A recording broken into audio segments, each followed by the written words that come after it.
Hello dear students, welcome to the class. Welcome to this session of ICT Virtual Classroom. Dear students, मेरा नाम है Rajesh Chamola, teacher science ICT virtual classroom Dehradun से। और इस session में हम लोग बात करने वाले हैं क्लास 10th की साइंस के ऊपर, यानी कक्षा 10 विज्ञान के ऊपर। अपनी पिछली क्लासेस में हम लोग चैप्टर नंबर 2 समझ रहे हैं आपकी बुक का, जिसका की टाइटल है एसिड्स बेस एंड सॉल्ट।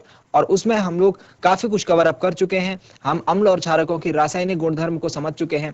और राइट नाउ हम लोग चैप्टर के एक ऐसे पार्ट पर हैं जहां पर हमको बिल्कुल ही नया और बहुत ही इंटरेस्टिंग कॉन्सेप्ट सीखने को मिलेगा। ये कॉन्सेप्ट का नाम क्या है, किस प्रकार से इस कॉन्सेप्ट को हम समझते हैं, आइए स्टूडेंट्स आज की क्लास में बिना टाइम वेस्ट किए हम सीधे चलेंगे स्मार्ट बोर्ड की स्क्रीन पर। मैं उम्मीद करता हूं आप सबके सब फिट फाइन और हेल्दी होंगे और बिल्कुल रेडी होंगे क्लास के लिए। आप लोग अपनी पोजीशंस ले चुके होंगे और एक कॉपी पेन आपके हाथ में जरूर होगा। तो अपना ध्यान बनाए रखिए स्क्रीन पर, हम चलते हैं स्मार्ट बोर्ड की स्क्रीन पर। ओके, तो डियर स्टूडेंट्स, हमारा जो टॉपिक चल रहा था, आई थिंक हम लोग कवर अप कर चुके थे कुछ पार्ट्स को, जिसमें कि हम ये समझ चुके थे किस प्रकार से अम्लों एवं क्षारकों के बीच में उदासीनीकरण अभिक्रिया के फलस्वरूप जो उत्पाद बनते हैं वे भी लवण हैं। ठीक है, तो लवण बनने की काफी सारी अभिक्रिया हम पढ़ चुके हैं। ठीक है, और इसके अलावा हमने काफी सारे क्वेश्चन आंसर्स अपनी पिछली क्लास में ट्राई किए थे, पिछली क्लास में देखे थे, समझने की कोशिश करी थी।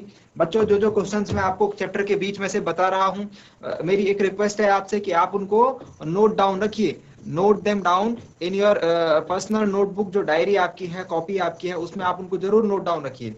और जब हम लोग कुछ टाइम बाद प्रीवियस ईयर पेपर क्वेश्चन को सॉल्व करने वाले होंगे, जब हम कुछ टाइम बाद जो है पिछले सालों के क्वेश्चन पेपर सॉल्व करेंगे, तो आप पाएंगे कि most of the questions are important किस पॉइंट ऑफ व्यू से, बोर्ड एग्जाम के पॉइंट ऑफ व्यू से। ठीक है, तो ये चीज ध्यान रखिए, आपकी जो चीजें आपको यहाँ बताई जा रही हैं उनको आप नोट डाउन रखिए। आप पिछले साल के पेपरों में आपको जरूर देखने को आपको मिलेगा। ठीक है, तो बिल्कुल टेंशन नहीं लेनी, जो चीजें यहाँ से बताई जा रही हैं बस उन पे ध्यान रखना है और काम हो जाएगा। चलिए, तो आगे बढ़ते हैं। हमारी आज की क्लास का जो पहला टॉपिक है, पहले उसके बारे में जिक्र कर लेते हैं कि हम लोग आज बात किस चीज की करने वाले हैं। हम बात करने वाले हैं अम्ल और क्षारकों की प्रबलता के बारे में। अम्ल एवं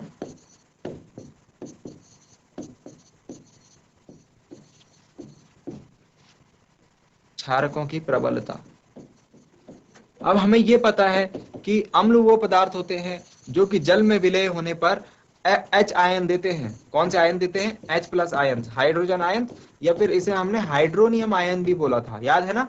और क्षारक वो पदार्थ होते हैं जो कि जल में घोले जाने पर OH- आयन देते हैं।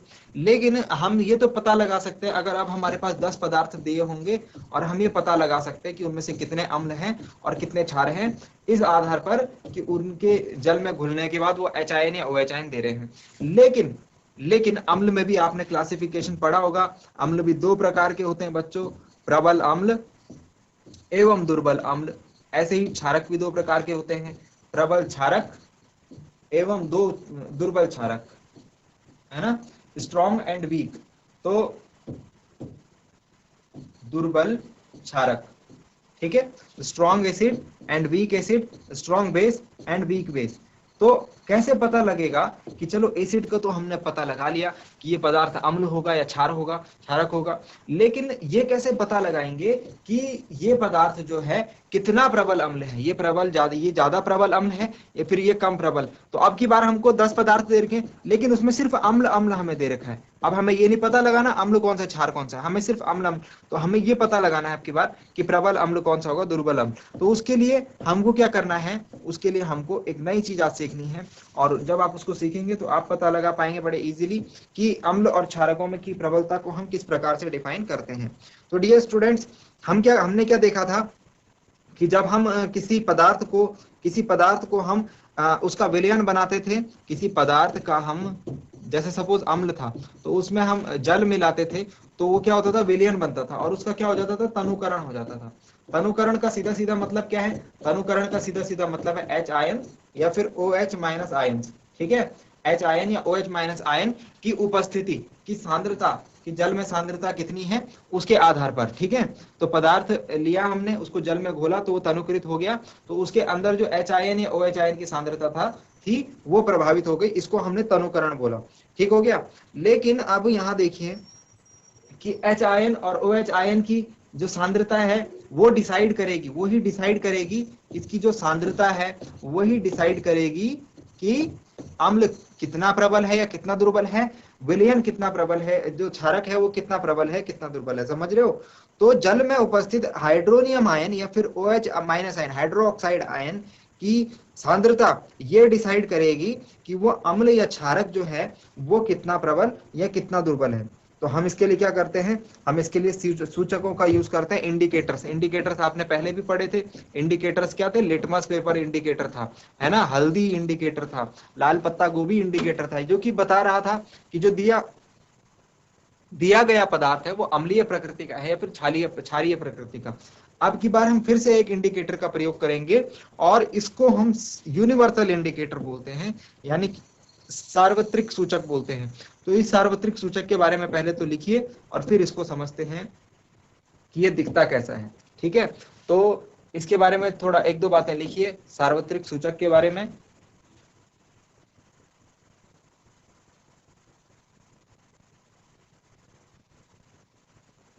सार्वत्रिक सूचक यानी यूनिवर्सल इंडिकेटर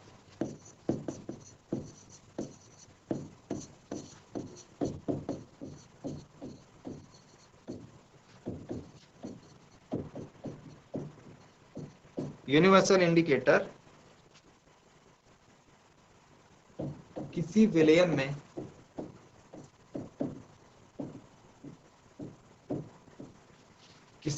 में हाइड्रोजन आयन की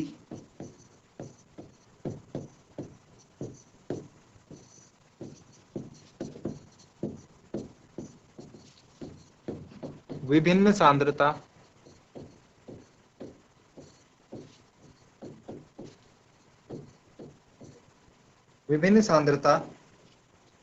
को विभिन्न रंगों में प्रदर्शित करते हैं।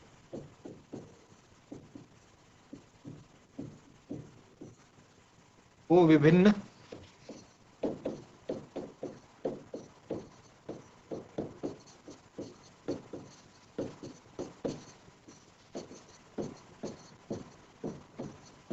रंगों में प्रदर्शित करते हैं।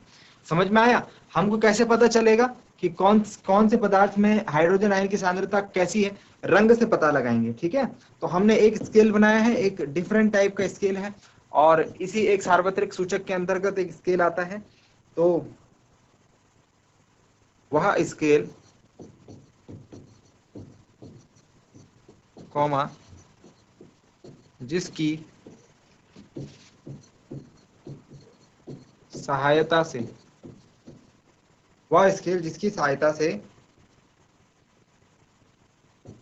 किसी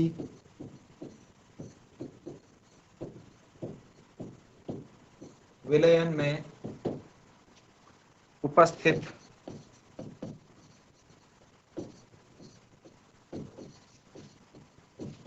हाइड्रोजन आयन की सांद्रता ज्ञात की जा सके। वह स्केल जिसकी सहायता से किसी विलयन में उपस्थित हाइड्रोजन आयन की सांद्रता ज्ञात की जा सके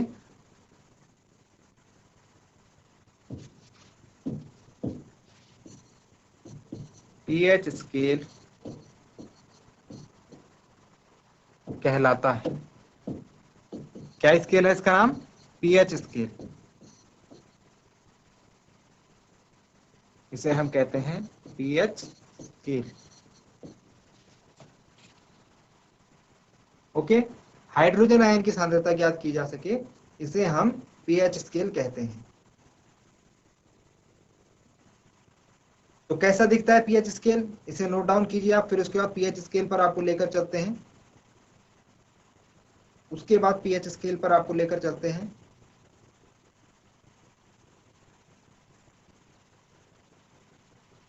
नोट डाउन कीजिए बच्चों, आई थिंक आपने नोट डाउन कर लिया होगा, जल्दी से इसे नोट डाउन कर लीजिए।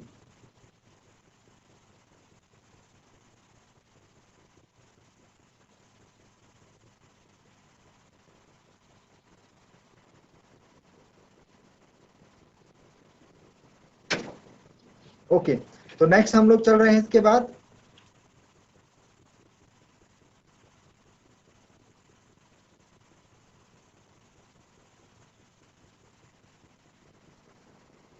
इसके बाद हम लोग अपने नेक्स्ट पार्ट पे चलते हैं बच्चों। हाँ, ये पीएच स्केल दिखने में कैसा होता है, तो कुछ इस प्रकार के रंग आपको इसमें देखने को मिलेंगे, कुछ इस प्रकार के रंग आपको इसको पीएच स्केल में देखने को मिलेंगे। ठीक है, तो इसको मैं आपको समझाता हूँ। पीएच स्केल एक बेसिकली एक ऐसा स्केल है जिसमें हम किसी विलयन में उपस्थित हाइड्रोजन आयन की सांद्रता का पता रंगों से लगाते हैं। किससे लगाते हैं? रंगों से लगाते हैं। तो एक ऐसा स्केल दिखता है जैसा आपको यहाँ फिगर में दिख रहा है, कुछ इस प्रकार का स्केल ये होता है, इस प्रकार के रंग इसके ऊपर होते हैं। अब हम क्या करते हैं, टेस्टिंग करते हैं किसी विलयन की, किसी विलयन में पीएच स्केल जो यूनिवर्सल इंडिकेटर है उससे पता लगाते हैं। तो जब उसको डिप किया जाता है तो उस पर एक रंग आ जाता है, उस विलयन में उपस्थित हाइड्रोजन आयन की सांद्रता के कारण। देखो, सारे विलयनों में, अलग अलग विलयनों में हाइड्रोजन आयन की सांद्रता अलग अलग होती है। इसको ऐसे समझिए, अलग अलग विलयनों में हाइड्रोजन आयन की सांद्रता अलग अलग होती है। concentration of hydrogen ions is different in different solutions। यहां पर हम अम्लीय और क्षारकीय विलयनों के ऊपर बात कर रहे हैं। ठीक है, पीएच स्केल हाइड्रोजन आयन की सांद्रता परिकलित करके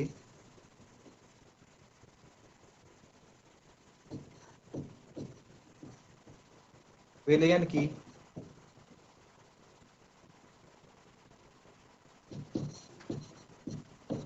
प्रकृति एवं प्रबलता बताता है। क्या मतलब हुआ इसका? देखो, ये पीएच स्केल आपको दिख रहा है, इसके ऊपर 14 जीरो से लेकर 14 तक संख्याएं लिखी हुई हैं। 0 1 2 3 4 5 6 7 8 9 10 11 12 13 14। अब हमने किसी विलयन का रंग आया नीला, और इस प्रकार वाला नीला, इस प्रकार वाला नीला, ये यहाँ पर दिख रहा है आपको, ये वाला नीला। तो ये कितने से कितने के बीच में है? ये है 7 से 14 के बीच में। तो हम इसे क्या कहेंगे? क्षारकीय विलयन कहेंगे, क्षारकीय विलयन या फिर एल्कलीन। कितना नंबर मिला इसे? इसे 11 नंबर मिला।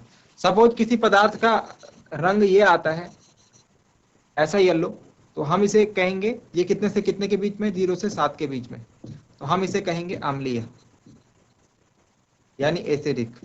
और किसी का रंग ऐसा आता है बिल्कुल ग्रीन, 7, तो हम उसे कहेंगे उदासीन। आई बात समझ में?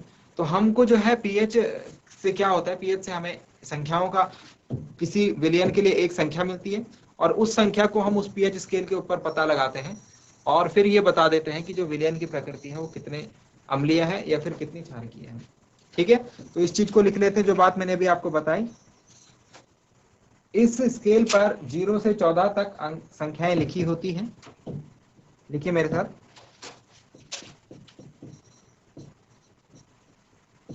इस स्केल पर 0 से लेकर 14 तक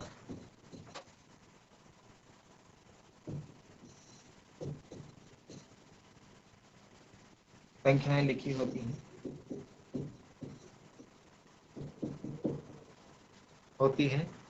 फिर इसमें लिखेंगे 0 से 7 के लिए अम्लीय,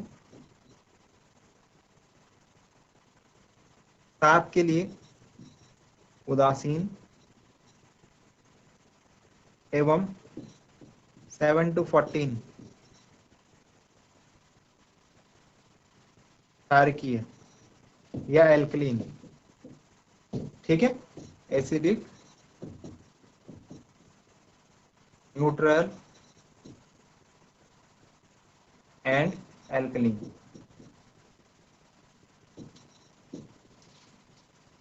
ठीक हो गया। तो स्केल में 0 से लेकर 14 तक संख्याएं होती है। ये कौन सा स्केल है? पीएच स्केल है। ये कौन सा स्केल है? This is pH scale.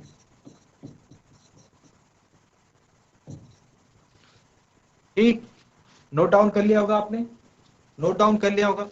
अब अगर रंग इस तरफ का आता है, मतलब यहां से नीचे को आता है ऐसे में, तो अम्लों की प्रबलता बढ़ेगी। अम्ल के लिए जितनी छोटी संख्या आपको मिलेगी वो उतना अधिक प्रबल होगा। और अगर इधर से इधर को संख्याएं बढ़ती हैं तो क्षारक अधिक प्रबल होगा। मतलब क्षारकों के लिए बड़ी संख्या मिले तो वो प्रबल, और अम्लों के लिए छोटी संख्या मिले तो वो प्रबल। ठीक हो गया। तो आप इसमें लिखेंगे नेक्स्ट पॉइंट,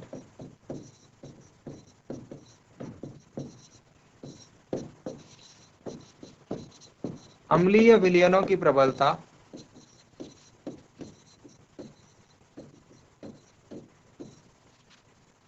7 से 0 की तरफ बढ़ती है, उल्टी है। ठीक है, ध्यान रखेंगे इसको। मतलब जो जितनी छोटी संख्या होगी उतना अधिक प्रबल होगा, जितनी छोटी संख्या होगी उतना अधिक प्रबल होगा। और क्षारकीय विलयनों की प्रबलता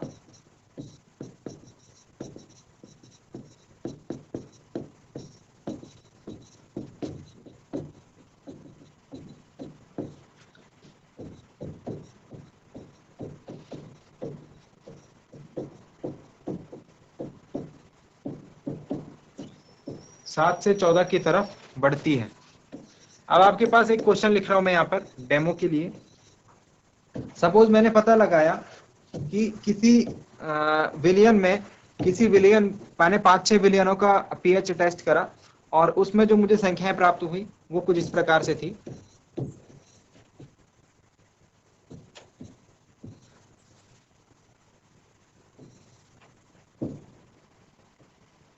अब आपको बताना है इनमें से कौन कौन से अम्लीय विलयन होंगे और कौन कौन से क्षारकीय।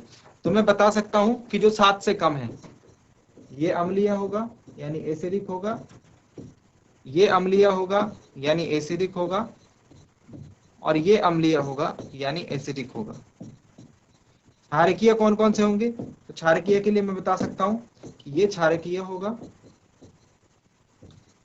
और ये क्षारकीय होगा, क्योंकि 7 से ऊपर की संख्या है। 7 से नीचे की संख्या अम्लीय, 7 से ऊपर की संख्या क्षारकीय। अब ये बताना है कि कौन सा प्रबल अम्ल होगा, कौन सा। तो सबसे छोटा नंबर किसको मिला है? ये 2। तो ये दो पीएच वाला सबसे प्रबल अम्ल होगा। और सबसे ज्यादा संख्या किसको मिली है? 13। 7 से बड़ी सबसे ज्यादा संख्या क्षार को, तो ये वाला प्रबल होगा क्षार। आई बात समझ में? तो इस प्रकार से हम पता लगाते हैं कि कौन सा अम्ल अधिक प्रबल है और कौन सा अम्ल दुर्बल। और इसके साथ ही हम ये भी पता लगा सकते हैं कि कौन सा क्षारक अधिक प्रबल है और कौन सा क्षारक अधिक दुर्बल है। आई बात समझ में? ये बात समझ में आ गई होगी। अब कुछ विलयनों के पीएच में यहाँ पर लिख रहा हूं, उनको आप नोट डाउन करेंगे, उनको आप याद रखेंगे। ठीक है, कुछ विलयनों के पीएच में यहाँ पर लिख रहा हूं, तो उनको आप नोट डाउन रखेंगे।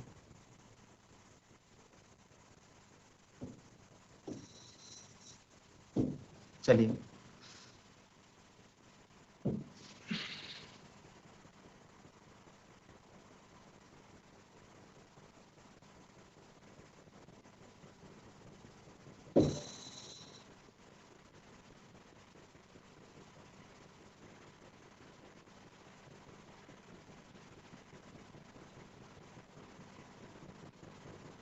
तो 1 बाय 1 नोट डाउन करते हैं। आप भी मेरे साथ नोट डाउन कीजिए।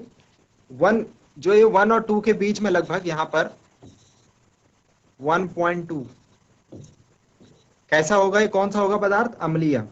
ठीक है, इसे हम कहते हैं जठर रस।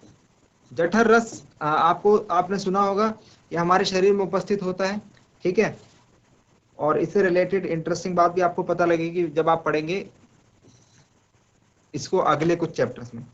देन लगभग 2.2 के आसपास लेमन, उसका पीएच मिलेगा 2.2 पर। ठीक है, तो 7 से कम है, मतलब ये भी क्या होगा? अम्लीय होगा। ठीक 7 पर, 7, ठीक 7 पर हमको शुद्ध जल का पीएच मिल जाता है। किसका? शुद्ध जल का। ओके, और 7 से थोड़ा सा ही ऊपर 7.4 पर थोड़ा सा ही ऊपर हमको रक्त यानी ब्लड का पीएच होता है। ठीक हो गया। इसके बाद 10 पर 10 पीएच किसका होता है? मिल्क ऑफ मैग्नीशिया का। मैग्नीशियम हाइड्रोक्साइड इसको बोलते हैं हम लोग केमिकल लैंग्वेज में, बट कॉमन लैंग्वेज में, सामान्य भाषा में इसे मिल्क ऑफ मैग्नीशिया बोला जाता है। ठीक है, milk of magnesia. Chemical formula क्या होगा इसका? Calcium magnesium hydroxide. और लास्ट जो सबसे 14th वाला जो वैल्यू होती है वो हमको मिलती है सोडियम हाइड्रोक्साइड की। सोडियम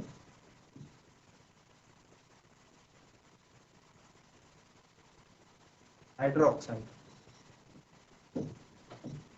ठीक है, तो ये कुछ पदार्थ हैं, कुछ विलयन हैं, इनके पीएच यहाँ पर लिख दिए गए हैं।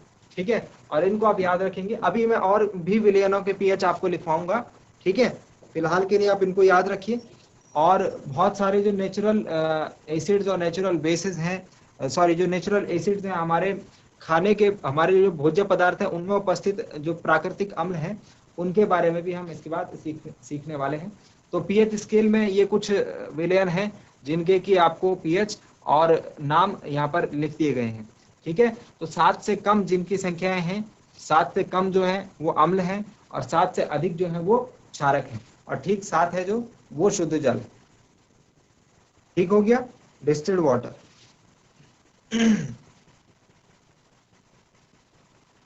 चलिए अब नेक्स्ट पॉइंट हम लोग डिस्कस करते हैं कुछ प्राकृतिक अम्ल यानी कुछ नेचुरल एसिड्स। नेचुरल एसिड्स हमको कहाँ मिलेंगे? प्रकृति के जो उत्पाद होते हैं उनमें। तो मोस्टली हमारे खाने में जो भोज्य पदार्थ होते हैं उनमें हमको ये प्राकृतिक अम्ल देखने को मिल जाएंगे। तो ये एक सीरीज है, ये एक श्रेणी है आपके बुक में बनी हुई, वो मैंने यहाँ पर नोट डाउन कर ली है। और इसके थ्रू अब हम समझते हैं कि कुछ प्राकृतिक अम्ल जो है वो कौन कौन से होते हैं। तो हम सिरका जो है, सिरका यानी विनेगर, सिरका यानी विनेगर खाने में काम आता है ये। और जो फास्ट फूड खाने के शौकीन जो बच्चे होंगे, ठीक है, वैसे तो फास्ट फूड आपको बहुत ज्यादा खाना नहीं चाहिए बच्चों, क्योंकि फास्ट फूड, यहाँ पर एक चीज इंपॉर्टेंट मैं आपको बता दूं कि जो फास्ट फूड है वो स्टूडेंट के लिए, बेसिकली विद्यार्थियों के लिए, और ऐसे लोग जो कि जिनको कि अपना माइंड काफी कंसंट्रेट करना होता है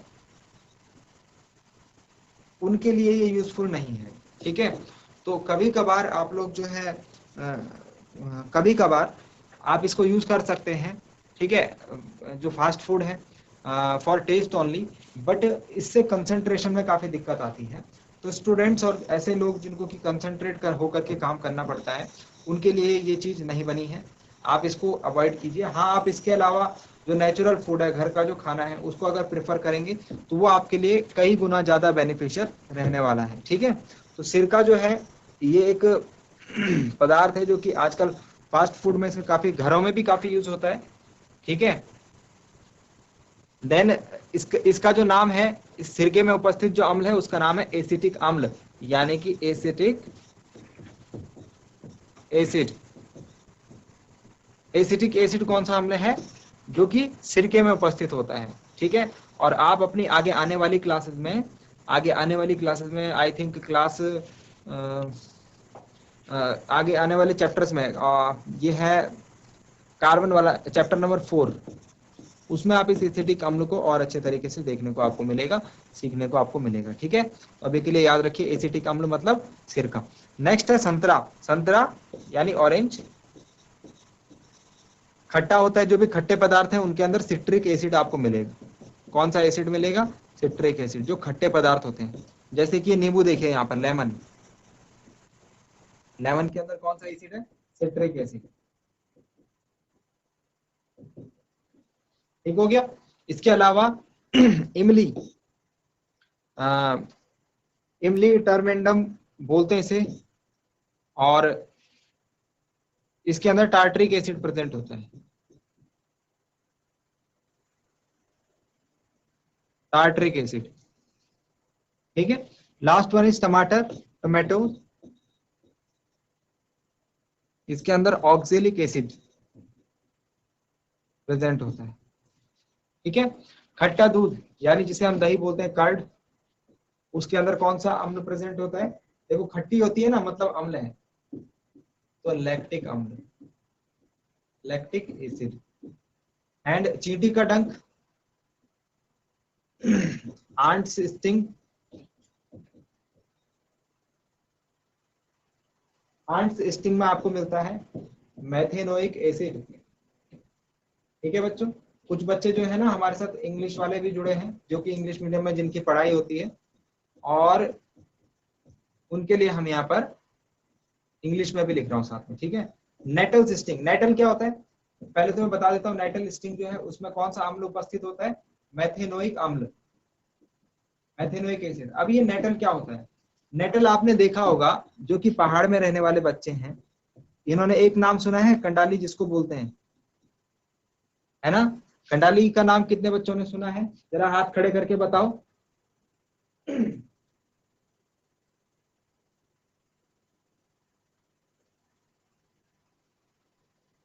पहाड़ में एक पौधा होता है, एक प्लांट होता है जिसको हम कंडाली कहते हैं, उस पे कांटे होते हैं छोटे छोटे, है ना?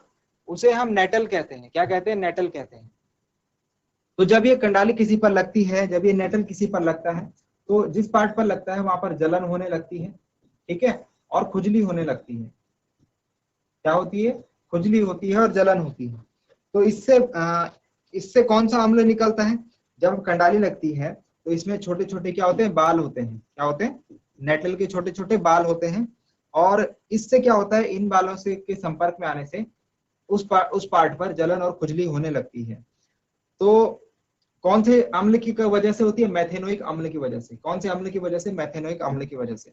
आप ध्यान दीजिए कि आप इससे सुरक्षा किस प्रकार से करते हैं। जब आपको ये जो कंडाली है ये आपको कहाँ मिलेगी? प्रकृति में मिलेगी।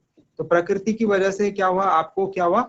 जलन और खुजली हुई। लेकिन इसके पास में ही एक और पौधा होता है बच्चों, जिसे हम डॉग का पौधा बोलते हैं, DOC के, डॉग, डॉग का पौधा। तो इस पौधे की जो प्रकृति है वो क्षारिकीय होती है। क्या होती है? क्षारिकीय होती है। अब जरा ध्यान दीजिए, ये कंडाली का पौधा कैसा, ये इसकी प्रकृति कैसी हुई? अम्लीय। और जो हमारे पास उसके पास में ही कौन सा पौधा मिला? क्षारिकीय। तो हमको क्या है? प्रकृति ने व्यवस्था करी हुई है कि अगर कंडाली का डंक लग भी जाए तो हमको क्या करना है? तुरंत उस स्थान पर डॉग के पौधे को रगड़ देना है। ये पौधा कहाँ पर मिलेगा आपको? उसके पौधे, नेटल के पौधे के आसपास ही मिल जाएगा। तो जब आप इसको रगड़ेंगे तो कंडाली में क्या है? अम्ल है। नेटल का डंक, नेटल में क्या है? अम्ल है। कौन सा अम्ल? मेथेनोइक अम्ल। और डॉग में क्या है? क्षारक है। जब अम्ल और क्षारक मिलते हैं तो कौन सी अभिक्रिया होती है? जब अम्ल और क्षारक मिलते हैं तो एक अभिक्रिया होती है जिसे हम उदासीनीकरण अभिक्रिया कहते हैं। तो ये जो आपका अम्ल का प्रभाव है ये उदासीन हो जाता है, यानी न्यूट्रल हो जाता है, और आपको क्या होता है? फिर खुजली समाप्त हो जाती है, जलन समाप्त हो जाती है। ठीक है, तो जो नेटल का पौधा है बच्चों, इससे जो डंक लगता है उसमें कौन सा अम्ल रहता है? उसमें मेथेनोइक अम्ल रहता है। और उससे बचाव के लिए आप कौन से पौधे का इस्तेमाल करते हैं? डॉग के पौधे का। ये डॉग का पौधा आपको कहाँ मिलेगा? ये डॉग का पौधा को आपको, ये डॉग का पौधा आपको उसके बगल में ही मिलेगा। ठीक है, नेटल के पौधे के बगल में। आई होप आपको समझ में आया होगा। ठीक है, तो ये ट्रेडिशनल मेथड है, ट्रेडिशनल इलाज है, जिसकी वजह से हम लोग क्या कर सकते हैं? जिसकी वजह से हम लोग अपना इलाज कर सकते हैं। इसके अलावा हम लोग ये देखते हैं कि अगर घर में मधुमक्खी काट ले, चींटी काट ले, तो उसके लिए क्या इलाज है? तो अभी मैंने बताया, जो मधुमक्खी का डंक है या चींटी का डंक है उसमें क्या उपस्थित है? उसमें अम्ल प्रेजेंट है। और अम्ल का प्रभाव समाप्त करने के लिए हमको क्या चाहिए? क्षारक चाहिए। तो क्षारक आपको कैसे मिलेगा? अम्ल है ना, जैसे आपको मधुमक्खी ने डंक मारा तो उसमें अम्ल है। अब आपको क्या करना है? अब आपको क्या करना है? उसका प्रभाव जो मधुमक्खी के डंक या फिर चींटी के डंक से जो आपको जलन हो रही है, जो दर्द हो रहा है, उसके प्रभाव को समाप्त करना है। तो आप एक क्षारक लेकर के उस पर रगड़ दो। तो घर में जो इजीली मिलने वाला क्षारक, जो प्राकृतिक, ऐसा नहीं कि आप लेबोरेटरी से क्षारक यूज करेंगे, जो घर में इजीली मिलने वाला क्षारक है वो है बेकिंग सोडा। बेकिंग सोडा वो हमारे घरों में उपस्थित होता है। बेकिंग सोडा को हम खाने का सोडा भी बोलते हैं, आगे आने वाली क्लासेस में पढ़ेंगे। इसका प्रयोग हम क्यों करते हैं? इसका प्रयोग आपने देखा होगा, घर में अगर मम्मी पकौड़ी बनाती है, ठीक है, खस्ते बनाती है, तो उसको फुलाने के लिए बेकिंग सोडा का यूज किया जाता है। तो बेकिंग सोडा हमारे घर पर है। अगर मधुमक्खी या चींटी ने काटा तो हमारे शरीर में कौन सा अम्ल जाएगा, हमारे शरीर में मेथेनोइक अम्ल जाएगा। मधुमक्खी या चींटी के डंक में मेथेनोइक अम्ल प्रेजेंट रहता है, मेथेनोइक एसिड प्रेजेंट रहता है। तो उससे निजात पाने के लिए, उसको सॉल्व करने के लिए हम क्या करेंगे, बेकिंग सोडा को लेंगे और जिस स्थान पर मधुमक्खी या चींटी ने डंक मारा है उस पर थोड़ा सा रगड़ देंगे। तो ये क्या हो जाएगा, अम्ल का प्रभाव यहाँ पर उदासीन हो जाएगा। आपको पता है ना, अम्ल और क्षारक मिलकर के क्या हो जाते हैं, उदासीन हो जाते हैं, उनकी प्रकृति, उनका प्रभाव समाप्त हो जाता है दोनों का एक दूसरे का।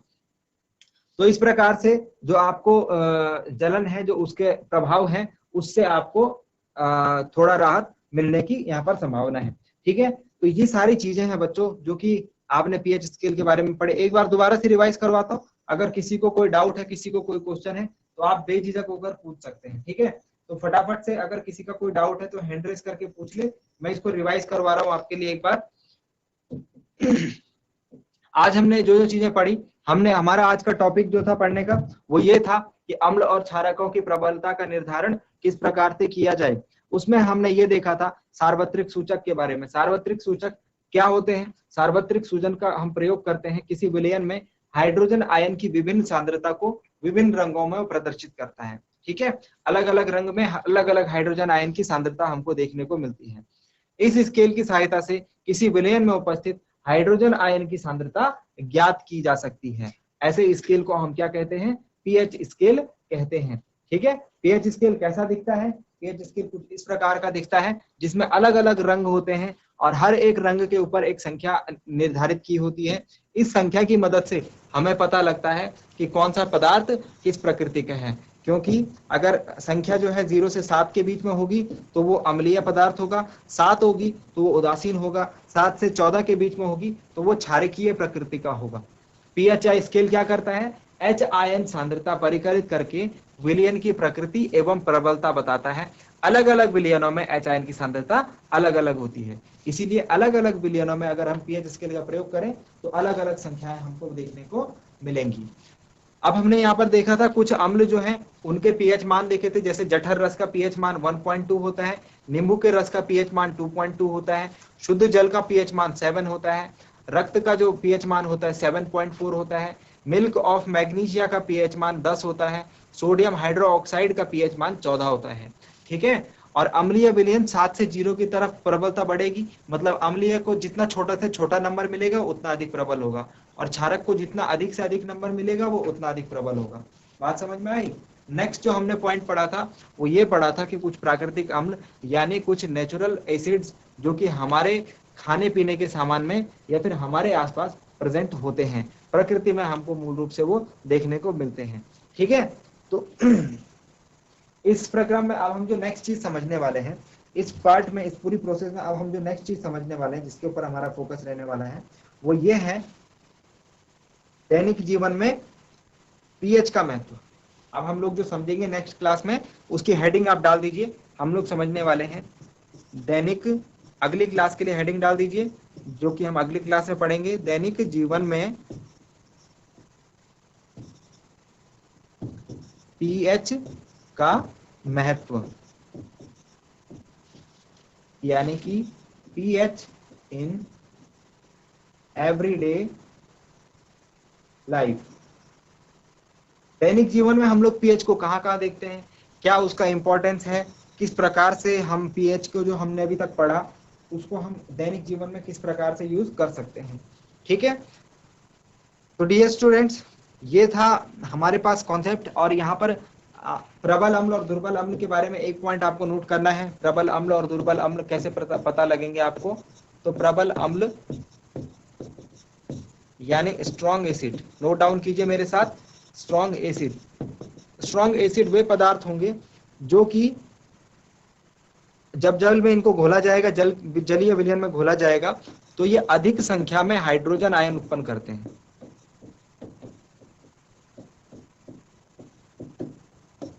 अधिक संख्या में हाइड्रोजन आयन उत्पन्न करते हैं।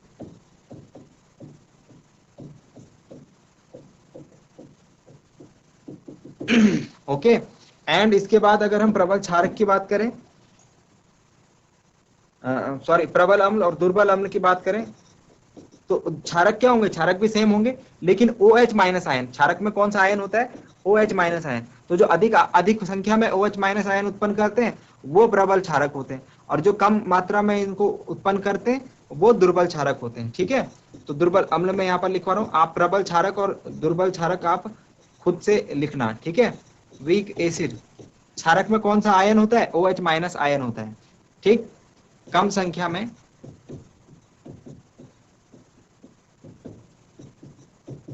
H प्लस आयन उत्पन्न करते हैं, कम संख्या में H प्लस आयन उत्पन्न करते हैं। ठीक है, तो जो ज्यादा मात्रा में, ज्यादा संख्या में हाइड्रोजन आयन उत्पन्न करेंगे जो पदार्थ, जो विलयन, उनको, जो अम्ल, उन्हें हम प्रबल अम्ल कहेंगे, और जो अम्ल कम संख्या में हाइड्रोजन आयन उत्पन्न करेंगे उनको हम दुर्बल अम्ल कहेंगे। सो डियर स्टूडेंट्स, कैसा लगा आपको आज की क्लास पढ़कर? आपको क्या आज की क्लास में कुछ नया सीखने को मिला? क्या आज की क्लास आपको इंटरेस्टिंग लगी? आई होप कि आज की क्लास में आपने काफी सारी चीजें नई सीखी होंगी और आपको क्लास में इंटरेस्ट बना होगा, आपने एंजॉय किया होगा। और मैं ये भी उम्मीद करता हूँ अगली क्लास में भी आप लोग ज्वाइन करेंगे, अगली क्लास में भी आप लोग टाइम से आ जाएंगे और क्लास को इसी प्रकार से देखेंगे। अगली क्लास में भी हम लोग जो बातें यहाँ पर कर रहे हैं, फिर से एक बार बता देता हूँ, ये सभी बोर्ड एग्जाम के आपके पॉइंट ऑफ व्यू से इंपॉर्टेंट बातें हैं। और जब आप बोर्ड एग्जाम के प्रीवियस ईयर के क्वेश्चन पेपर देखेंगे तो वहां पर आपको इनसे संबंधित सवाल देखने को मिल जाएंगे। अगली क्लास में मिलते हैं एक नए और इंटरेस्टिंग टॉपिक के साथ। क्लास से जुड़ने के लिए आप सभी का बहुत बहुत धन्यवाद। Thank you very much and have a nice day.